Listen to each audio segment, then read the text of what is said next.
Bonjour à tous et bienvenue dans cette nouvelle vidéo qui traitera de la vérification d'un numéro sirène en utilisant Excel et une petite macro VBA. Mais tout d'abord et avant de commencer, si vous souhaitez aller plus loin dans les explications, je vous invite à cliquer sur les liens de formation dans la description et si vous ne souhaitez pas rater mes vidéos sur l'utilisation des outils tels qu'Excel dans le monde de l'entreprise, n'hésitez pas à vous abonner à la chaîne. De plus, pour ceux qui souhaiteraient uniquement acquérir le fichier sans passer par le tutoriel vidéo, sachez que tous les documents sont disponibles en illimité et dans leur version finalisée pour mes contributeurs Patreon, plateforme dont vous trouverez le lien en description. Alors dans cette nouvelle vidéo, nous allons apprendre à vérifier des numéros sirènes sur Excel en utilisant un code macro, un code VBA.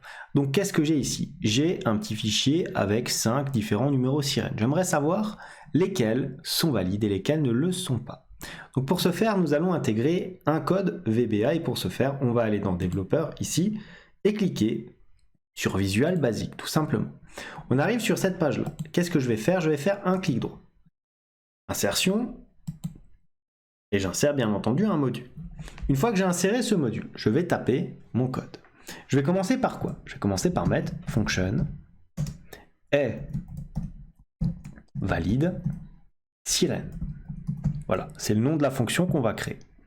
Ensuite, je vais mettre les arguments qu'on va intégrer, donc que l'utilisateur sur Excel va intégrer, by val sirène as string. Donc là, tout simplement, on va dire à l'utilisateur d'intégrer le numéro sirène dans la nouvelle fonction as, et ça c'est le résultat qui sera retourné. Ça sera quoi? Ça sera un résultat booléen, c'est-à-dire vrai ou faux.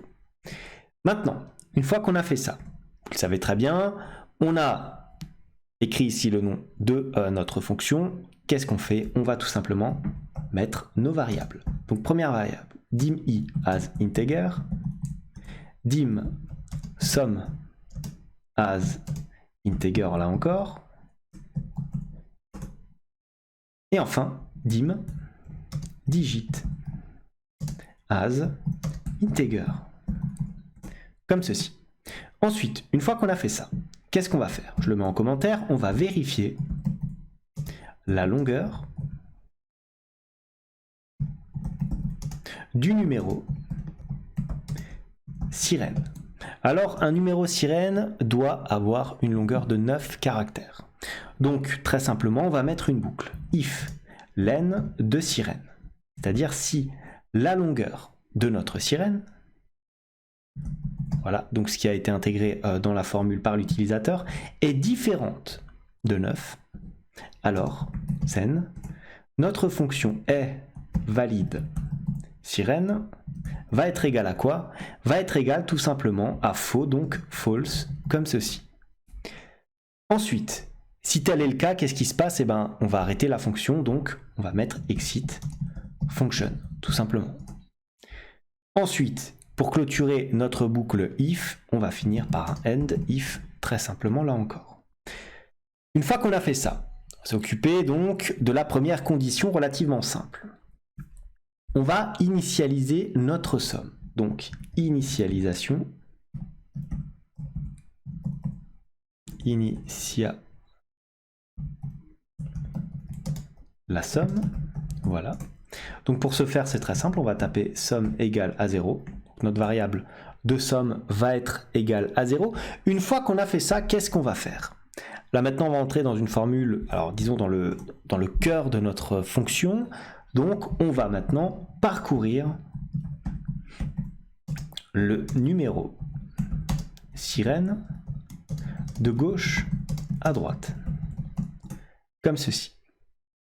Et comment est-ce qu'on va faire ça? On va faire ça tout simplement avec un for tout, donc on commence for i égale à 1, donc pour i égale à 1, tout la longueur du sirène, donc len sirène, digit égale à cint de, alors là attention, l'expression qu'on va intégrer, c'est tout simplement, c'est quoi? C'est mid, et là attention, il faut avoir les différents nombres de caractères, sirène, virgule i, virgule 1, tout simplement. Et on n'oublie pas de fermer nos parenthèses comme ceci, on appuie sur Entrée. Une fois qu'on a fait ça, on va s'intéresser à ce que l'on obtient. Alors regardez, si l'indice est pair, alors qu'est-ce qu'on va faire? On va tout simplement multiplier les éléments par 2, tout simplement. Voilà. Donc, pour ce faire, comment est-ce qu'on multiplie? On multiplie tout simplement en utilisant la petite fonction VBA qui s'appelle mode. Donc, on va mettre une petite boucle là encore. Ça va être quoi? Ça va être if i mode, attention, hein, pas de un espace bien entendu, mode 2 égale 0. Donc, si c'est divisible par 2, alors then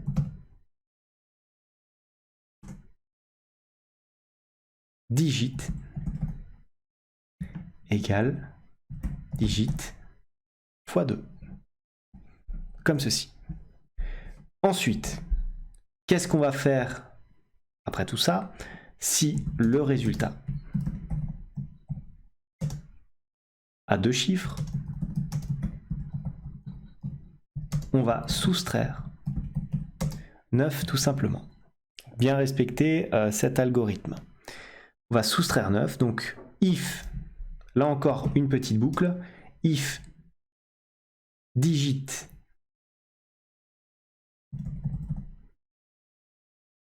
est supérieur strictement à 9, alors then digit égale digit moins 9. Voilà. Et bien sûr, comme on a mis une petite conditionnelle, donc une fonction si, qu'est-ce qu'on va faire? On clôture bien entendu cette fonction-là. Par quoi? Par un end if relativement classique et relativement simple. Donc on va mettre end if.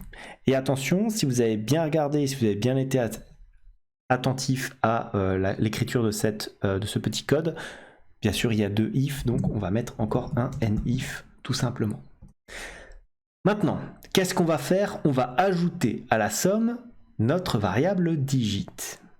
Donc, pour ce faire, vous le savez, c'est relativement simple. Ça va être quoi? Ça va être somme ici est égal à quoi?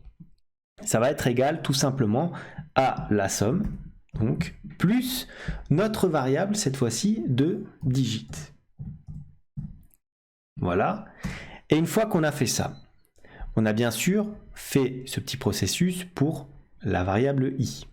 Mais on n'a pas fait ça pour l'ensemble des i. Puisque comme vous le savez, on était sur le for i égale à 1 to len sirène. Donc qu'est-ce qu'il faut faire? Il faut bien entendu incrémenter cette fonction pour l'ensemble des i qui vont donc être présents. Donc on va mettre tout simplement next i comme ceci. Voilà. Voilà. Non. Je vais mettre un commentaire. Maintenant, il nous reste encore une chose à faire sur notre petite procédure. C'est quoi? C'est le numéro sirène est valide si la somme est un multiple de 10. Et comment est-ce qu'on va matérialiser cela? Ça va être très simple, ça va être est valide sirène, comme ceci, est égal à somme mode, alors mode comme ceci, voilà, mode 10 égale à 0. Donc si c'est tout simplement divisible par 10. Voilà, comme ceci.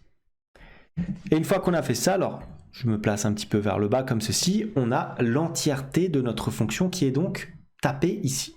Code finalement pas très compliqué, hein, c'est l'algorithme de vérification que je viens de retaper via VBA. Donc une fois qu'on a fait ça, qu'est-ce qu'on va faire? On peut retourner sur notre fichier Excel et regarder. Je vais faire égal. Et là je vais rechercher ma fonction est valide, comme ceci. Est valide sirène. Et je peux prendre les éléments, donc c'est la cellule C3. Je clique sur C3, je ferme la parenthèse, j'appuie sur Entrée. Vrai. Donc ce numéro est bien entendu valide. Maintenant, si je tire ma formule vers le bas, le deuxième numéro est vrai lui aussi. Pour le troisième numéro, c'est relativement simple. Regardez, j'ai 1, 2, 3, 4, 5. J'ai à peine 5 chiffres. Donc, en toute vraisemblance, ça devrait être faux. Et donc, c'est bien faux. Je tire tout ça vers le bas. Hop, là aussi, c'est un numéro qui n'est pas le bon. Et enfin, regardez ici, il y a une lettre. Que se passe-t-il ? Il y a bien sûr une erreur de valeur. Pourquoi ? Parce que tout simplement, la lettre A n'est pas reconnue. Il fallait bien sûr intégrer des éléments de nombres comme ceci. Donc vous voyez, ça vous permet de voir un petit peu comment vérifier un numéro sirène en respectant l'algorithme qui doit servir à cela. Voilà ce que j'avais à vous dire dans cette petite vidéo, donc relativement efficace pour réviser un petit peu la construction d'une petite procédure dans VBA. Comme d'habitude, si cette vidéo vous a plu, n'hésitez pas à la liker, à la commenter, à vous abonner à la chaîne si ça n'est pas encore fait. Moi, je vous dis merci et à bientôt pour une nouvelle vidéo.